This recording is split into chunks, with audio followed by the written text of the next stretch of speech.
আসসালামু আলাইকুম বন্ধুরা, আমার হেসেলে আপনাদের সকলকে জানাই স্বাগত। বন্ধুরা, আমি সাবিনা চলে এসেছি আপনাদের জন্য একটা নতুন রেসিপি নিয়ে।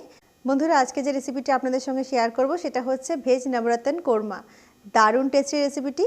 আমি তো বানিয়ে পুরীর সাথে খেয়েও নিয়েছি, আর বিশ্বাস করুন অসাধারণ টেস্ট হয়েছে। আর একেবারে সিম্পল বানাবো, অথচ রেস্টুরেন্ট স্টাইলে বানাবো। আর দারুণ খেতে অসাধারণ রেসিপিটি হতে চলেছে, একেবারে মিস করা যাবে না। তো অবশ্যই রেসিপিটি দেখতে থাকুন এবং আমার সঙ্গে থাকুন। আর বন্ধুরা, যারা ভেজিটেবলস খেতে পছন্দ করেন না তারাও কিন্তু চেয়ে চেয়ে খাবেন এই রেসিপিটি। স্বাদের গ্যারেন্টি আমার। অবশ্যই রেসিপিটি একবার ট্রাই করবেন, আপনাদের কাছে আমার রিকোয়েস্ট রইল। তো রেসিপিটি আপনাদের নিরাশ করবে না, আপনাদের ভীষণ ভালো লাগবে। নিজেরাও খান এবং বাড়ির ফ্যামিলির মেম্বার্সদেরও খাওয়ান। তো বন্ধুরা, আপনাদের জন্য নিয়ে এসেছি রেসিপিটি, যাতে রেস্টুরেন্টে গিয়ে বেশি টাকা দিয়ে আপনাদের এটা কিনে খেতে না হয়। বাড়িতে উইকেন্ডে বানান এবং ফ্যামিলির সঙ্গে এনজয় করুন। তো দারুণ হতে চলেছে রেসিপিটি, অবশ্যই দেখতে থাকুন এবং আমার সঙ্গে থাকুন। বন্ধুরা, আজকে আপনাদের সঙ্গে শেয়ার করব ভেজ নবরত্ন কোরমা। দারুণ টেস্টি, একেবারে রেস্টুরেন্ট স্টাইলে বানাবো। অসাধারণ খেতে বন্ধুরা রেসিপিটি। এটা নান, রুটি, পরোটা, যে কোনো জিনিসের সঙ্গে, রুমালি রুটি, সবের সাথে কিন্তু দারুণ লাগে। ডিনারে আপনারা অবশ্যই এটাকে ট্রাই করতে পারেন, আপনাদের ভীষণ ভালো লাগবে। তো বন্ধুরা, রেসিপিটি কিন্তু দারুণ হতে চলেছে, একেবারেই মিস করবেন না। রেসিপিটি দেখতে থাকুন এবং আমার সঙ্গে থাকুন। তো বন্ধুরা, ভেজ নবরত্ন কোরমা বানানোর জন্য আমি গ্যাস অন করে দিয়েছি, দিয়ে একটা কড়া নিয়ে নিয়েছি, আর ওতে দিয়ে দিচ্ছি অল্প একটু সাদা তেল, মানে 4-5 টেবিল স্পুন মতো আমি এখানে সাদা তেল ইউজ করলাম। আপনারা এই জায়গায় ঘিও ইউজ করতে পারেন। তেলটা গরম করে নেব। তেল গরম হয়ে গেছে, দিয়ে দিচ্ছি গ্রিন এলাচ, দালচিনি, জয়িত্রী দিয়ে দিলাম একটু, লং, একটা দিচ্ছি স্টার আনিস, আর একটা দিচ্ছি বড় এলাইচি। বন্ধুরা, দিয়ে দিচ্ছি আদা আর রসুন। দুটো মিডিয়াম সাইজের পেঁয়াজ কুচি দিয়ে দিলাম। এগুলোকে আমরা একটু ফ্রাই করে নেব। তো বন্ধুরা, পেঁয়াজগুলোকে আমরা ভুনবো না, পেঁয়াজগুলোকে জাস্ট একটু কালার চেঞ্জ হবে, মানে পেঁয়াজের মধ্যে যে একটা ন্যাচারাল সুইটনেস থাকে না, সেটা যেন বজায় থাকে, সেটা যেন নষ্ট না হয়। তো জাস্ট একটু হালকা শ্যালো ফ্রাই করব পেঁয়াজটাকে। আর অবশ্যই গ্যাসের ফ্লেমটা লো টু মিডিয়াম রেখেই করবেন এটা। বন্ধুরা, দিয়ে দিচ্ছি এর মধ্যে আমি একটা বড় সাইজের টমেটো কুচি। আপনারা এই জায়গায় দুটো টমেটো ইউজ করতে পারেন। আমি এখানে রাফলি চপড করে রেখেছিলাম টমেটো, সেটা দিয়ে দিলাম। বিকজ এটা আমি গ্রেভি বানাবো, তো গ্রেভি বানানোর জন্য খুব বেশি এখানে মিহি করে চপড করা দরকার হয় না, রাফলি চপড করলেই হবে পেঁয়াজ টমেটো। বন্ধুরা, এর মধ্যে দিয়ে দিচ্ছি আমি 1 টিস্পুন জিরে গুঁড়ো, দিয়ে দিচ্ছি 1 টিস্পুন ধনে গুঁড়ো, দিয়ে দিচ্ছি 1 টিস্পুন মতো রেড চিলি পাউডার। আমি এতে কাশ্মীরি লঙ্কা ইউজ করছি না বন্ধুরা, বিকজ আমি যে ভেজিটেবলসগুলো ইউজ করব, যেহেতু আমি ভেজ কোরমা বানাচ্ছি, তো তার একটা যে সুন্দর সুন্দর কালার সেগুলো কিন্তু থাকবে, সেই জন্য আমি এখানে আর কোনো কাশ্মীরি লঙ্কা ইউজ করব না, তাহলে কিন্তু ভেজিটেবলসের কালারগুলো নষ্ট হয়ে যাবে। এখানে দিয়ে দিচ্ছি 1 চামচ হলুদ গুঁড়ো। পেঁয়াজের সঙ্গে মশলাটাকে আমরা একটু ভালো করে ফ্রাই করে নেব। আর গ্যাসের ফ্লেমটা লো টু মিডিয়াম রেখে করবেন বন্ধুরা, নাহলে কিন্তু মশলাগুলো পুড়ে যাবে। দিয়ে দিচ্ছি স্বাদ মতো লবণ। এটা আমি ততক্ষণই ফ্রাই করব বন্ধুরা, যতক্ষণ টমেটোটা গলে যাচ্ছে ততক্ষণ। বন্ধুরা, এতে আমি 10-12টা কাজু দিয়ে দিয়েছি। মশলার সঙ্গে কাজুগুলোকেও আমরা একটু এখানে ফ্রাই করে নেব। তো বন্ধুরা, যেহেতু এটা নবরত্ন কোরমা বানাচ্ছে, এটা একটা মোগলাই ডিশ, তো এখানে কিন্তু নখানা সবজির ব্যবহার করা হয় বা নখানা ইনগ্রিডিয়েন্টসের ব্যবহার করা হয়। সবার ঘরে সবসময় বন্ধুরা নখানা সবজি থাকে না, সেই জন্য আপনারা আপনাদের পছন্দ মতো কম সবজি দিয়েও বানাতে পারেন, কোনো অসুবিধা নেই। আর আপনারা আপনাদের পছন্দের যে কোনো সবজি দিয়ে এটা বানাতে পারেন, কোনো চিন্তা করার ব্যাপার নেই। রেসিপিটি কিন্তু দারুণ টেস্টি, অবশ্যই এইভাবে ট্রাই করবেন, আপনাদের রেসিপিটি খুব ভালো লাগবে। আর আমি যে প্রসেসটা দেখাচ্ছি, খুবই সহজ প্রসেস দেখাচ্ছি, এর থেকে সহজ প্রসেস আর হয় বলে আমার মনে হয় না এই রেসিপিতে। তো অবশ্যই এইভাবে বানাবেন। এখানে আমি 12-13টা কাজু ইউজ করেছি। আমি সবজির পরিমাণ অনুযায়ী কিন্তু কাজুটা ইউজ করেছি। আপনারা যদি সবজির পরিমাণটা বেশি থাকে তাহলে কাজুটা একটু বেশি পরিমাণে ইউজ করবেন। আর কাজুটা আপনারা কাজু ছাড়াও বানাতে পারবেন, কিন্তু কাজুটা দিলে টেস্টটা দারুণ হয়, সেজন্য আমি কাজুটা ইউজ করেছি। তো অবশ্যই কাজুটা ইউজ করবেন, তাহলে কিন্তু টেস্টটা বেটার হবে। তো মশলাগুলোকে দেখুন, আমরা যে টমেটো থেকে জল বেরিয়েছে, পেঁয়াজ থেকে যে জলটা বেরিয়েছে, তাতেই কিন্তু মশলাটা আমাদের ফ্রাই হয়ে গেছে। আর পেঁয়াজটা কিন্তু আমরা দেখুন কোনো ব্রাউন হয়নি, সুন্দরভাবে একটা মানে পেঁয়াজটা ভুনা হয়ে গেছে, কিন্তু ব্রাউন হয়নি। আর পেঁয়াজটার মধ্যে যে একটা সুইটনেস থাকে সেটা কিন্তু বজায় আছে। তো দেখতেই পাচ্ছেন বন্ধুরা, মশলা কিন্তু ভালো করে আমাদের ভুনা হয়ে গেছে। এর মধ্যে আমি এখন ইউজ করছি একটু জল, দিয়ে দিচ্ছি 1 টেবিল স্পুন মতো কাসুরি মেথি। কাসুরি মেথি কিন্তু অবশ্যই দেবেন বন্ধুরা, কাসুরি মেথি কিন্তু এই রেসিপিটির মধ্যে একটা দারুণ ফ্লেভার আনবে। তো এটা মিস করবেন না, কারণ রেস্টুরেন্টে কিন্তু কাসুরি মেথি ইউজ করা হয়, আর এইটা একেবারে রেস্টুরেন্টের মতোই টেস্ট হবে। তো সেই কারণে আমি পুরো একদম রেস্টুরেন্ট স্টাইলেই বানাচ্ছি কিন্তু রেসিপিটি। অবশ্যই কাসুরি মেথিটা ইউজ করবেন। তো এটাতে আমরা একটা বয়েল আসতে দেব। পেঁয়াজ, টমেটো, কাজু সবই কিন্তু সফট হয়ে গেছে।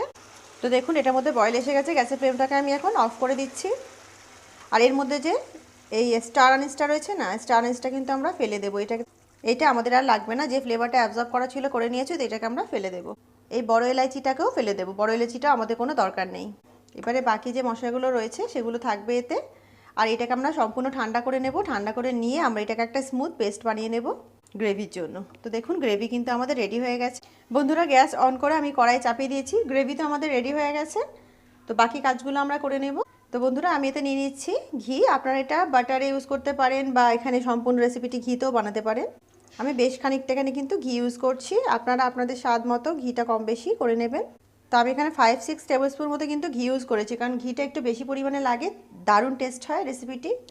সেই কারণে, যেহেতু এটা একটা মোগলাই রেসিপি বুঝতেই পারছেন।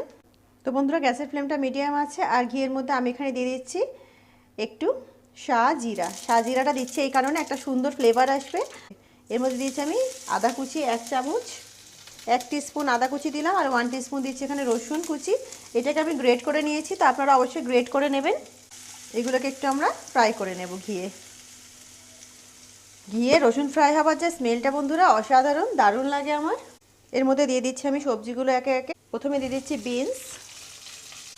বন্ধুরা আমি আমার পছন্দের সবজি ব্যবহার করছি, আপনারা আপনাদের পছন্দের সবজি ব্যবহার করবেন। আর সবজিগুলো মোটামুটি একই রকমের কাটার চেষ্টা করবেন সাইজটা। দিয়ে দিচ্ছি গাজর। তো বন্ধুরা আমি এখানে কিন্তু 9 রকমের সবজি ব্যবহার করছি না, আমার ঘরে যেগুলো অ্যাভেলেবেল ছিল আমি সেগুলো ব্যবহার করছি। আপনারা অবশ্যই কমেন্ট করে আমাকে জানাবেন আপনাদের ফেভারিট সবজি কোনটা, তাহলে কিন্তু আমার ভীষণ ভালো লাগবে। তো সবজিগুলোকে আমরা মিডিয়াম ফ্লেমে একটু ফ্রাই করে নেব। সবজিগুলো কিন্তু আমি কাঁচা সবজি ইউজ করেছি, সেদ্ধ করে নিইনি, কারণ ঘিয়ের মধ্যে যখন সবজিগুলো ফ্রাই হবে না তখন একটু বেশি টেস্ট হবে যখন ঘিয়েতে সবজিগুলো ফ্রাই হবে, সেই কারণে আমি সেদ্ধ করে নিইনি। এই সময় এর মধ্যে আমি একটু স্বাদ মতো লবণ দিচ্ছি, যাতে এর মধ্যে আমি স্বাদ মতো লবণ দিয়ে দিলাম যাতে কুকিং প্রসেসটা একটু ফাস্ট হয়, তাহলে কিন্তু সবজিগুলো তাড়াতাড়ি ফ্রাই হবে, সেই কারণে। এর মধ্যে আমি 1/2 টিস্পুন মতো বন্ধুরা হলুদ দিচ্ছি, হলদি পাউডার। হলদি পাউডারটা ভালো করে মিক্স করে নিয়েছি বন্ধুরা। দেখুন কি দারুণ কালার লাগছে, সবজিগুলোর দারুণ লাগছে। তো এটাকে আমরা ঢেকে দেবো। ঢেকে লো মিডিয়াম ফ্লেমে এই সবজিগুলোকে আমরা আস্তে আস্তে একটু কুক করব, যাতে সবজিগুলো ভিতর থেকে সফট হয়। বন্ধুরা গ্যাসের ফ্লেমটা প্রথম 3 মিনিট মিডিয়াম রাখার পরে আমি এটাকে একদম লো করে দিয়েছিলাম, আর লো রেখে আমি এটাকে ঢেকে ঢেকে কুক করেছি। আর দেখুন সবজিগুলো কিন্তু আমাদের সফট হয়ে গেছে, মানে অতিরিক্ত সফট হয়নি, মোটামুটি 80% মতো সবজিগুলো আমাদের সফট হয়ে গেছে। এর মধ্যে এই সময় আমি দিয়ে দিচ্ছি গ্রিন পিস, মানে মটরশুঁটি। তো আমার এখানে কিন্তু 4 রকমের সবজি ব্যবহার করা হলো। আর বন্ধুরা এতে কিন্তু আমি টমেটোরও ব্যবহার করেছি, টমেটো পিউরি হিসেবে দিয়েছি। তো এখানে কিন্তু আমি টোটাল 5 রকমের সবজি ব্যবহার করে ফেললাম। তো বন্ধুরা দেখুন একটা ছাঁকনির সাহায্যে গ্রেভিটাকে আমরা ছেঁকে নিচ্ছি। তো বন্ধুরা গ্রেভিটাকে ছেঁকে নিয়েছি, আর অবশিষ্ট যেগুলো থেকে গেছে গোটা মশলা সেগুলো আমাদের দরকার নেই, এগুলোকে আমরা বাদ দিয়ে দেবো। তো বন্ধুরা গ্রেভি আমাদের রেডি হয়ে গেছে। তো বন্ধুরা সবজির মধ্যে গ্রেভিটাকে দিয়ে দেবো। গ্রেভিটা থেকে কিন্তু বন্ধুরা দারুণ স্মেল বেরোচ্ছে। ভালো করে গ্রেভিটা মিক্স করে নেব সবজির সঙ্গে। তো বন্ধুরা দিয়ে দিলাম এর মধ্যে গ্রেভিটা।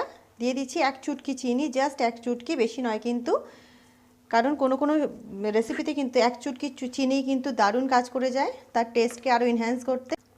তো বন্ধুরা গ্রেভিটা দিয়ে দিয়েছি। আর যেহেতু নবরত্ন কোরমা বানাচ্ছি বন্ধুরা, তো আমাদের 9টা ইনগ্রিডিয়েন্টস তো দিতেই হবে। তো 5টা তো ইউজ করেই ফেলেছি। এর মধ্যে আমি দিয়ে দিচ্ছি পনির, হয়ে গেল 6টা। আর এখানে আমি 3 রকমের জিনিস দিচ্ছি, কাজু, কিশমিশ আর পেস্তা। তো আপনারা চাইলে কিশমিশটাকে নাও দিতে পারেন যদি আপনাদের পছন্দ না হয়, দিলে কিন্তু বেশ ভালোই লাগে।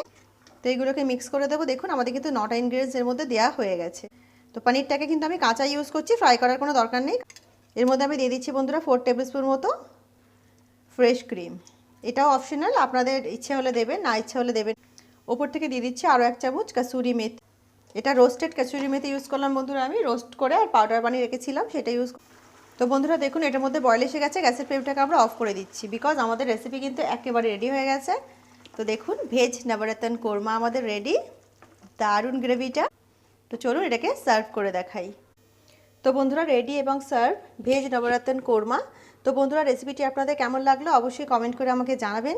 আর বন্ধুরা রেসিপিটি যদি আপনাদের ভালো লেগে থাকে অবশ্যই আমার চ্যানেলকে লাইক, শেয়ার এবং সাবস্ক্রাইব করে আমার সঙ্গে থাকবেন।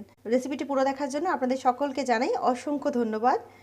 তো বন্ধুরা দেখা হচ্ছে একটা অন্য নতুন রেসিপির সঙ্গে। ততক্ষণ সবাই ভালো থাকুন, সুস্থ থাকুন। আল্লাহ হাফিজ।